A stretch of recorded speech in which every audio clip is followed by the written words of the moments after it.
opposer les catégories de Français les unes aux autres. De nous dire, toi le gilet jaune, tu empêches le petit commerçant de travailler. Toi, le cheminot, tu empêches les gens de partir en vacances. Qui est vrai, factuellement. Oui, non, mais la vérité, c'est que cette réforme des retraites n'aurait jamais dû arriver maintenant. Parce qu'aujourd'hui, on a des impératifs qui sont et des risques et des crises qui sont bien plus graves que le problème de savoir si en 2030, on pourra ou non payer les retraites. Le problème aujourd'hui, c'est comment je vais payer ma facture. Comment ma facture d'électricité, par exemple, pour les petits commerçants. Rappelons quand même, parce que dans le genre mensonge, celle-là, elle est énorme, qu'on a quand même Olivia Grégoire qui dit « Oui, nous avons appelé cette dame qui avait ces problèmes de facture, mon cabinet l'a appelée. » Et derrière, tu as la commerçante qui dit « Ça n'est pas vrai, cela est complètement faux. » Mais je peux te donner des exemples inverses où elle l'a fait. D'accord, peut-être, mais en attendant, de toute façon, ces boucliers ne sont pas suffisants. Tu as des boulangers qui ferment, tu as des restaurateurs qui ferment, tu le sais comme moi, etc., etc. Tu as des Johnny Blanc qui ne sait même pas comment il va payer sa facture. Je suis pas sûr qu'il soit pour les grèves, Johnny. Non, mais ça va alourdir en fait. Non, mais je vais vous dire un truc.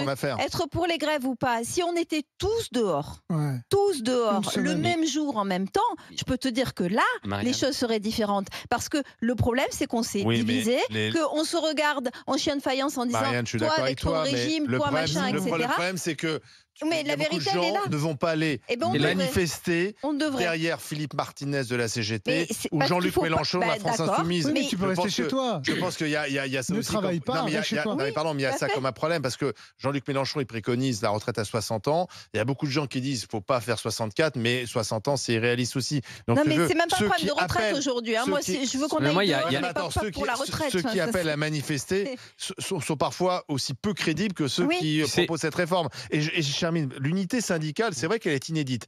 Depuis 12 ans, il n'y avait pas d'unité, parce que la CFDT a soutenu la réforme Touraine. C'est la première fois depuis 12 ans qu'il y a une unité syndicale. Et on voit que Laurent Berger est très remonté contre Emmanuel Macron. Il y a du perso là-dedans, on le sait. C'est surtout du perso. Mais la dernière fois, c'était quand, il y a 12 ans? C'était quoi? C'était la réforme Woerth, où effectivement il y avait une unité syndicale pour le passage de 60 ans à 62 ans. Qu'est-ce qui s'est passé?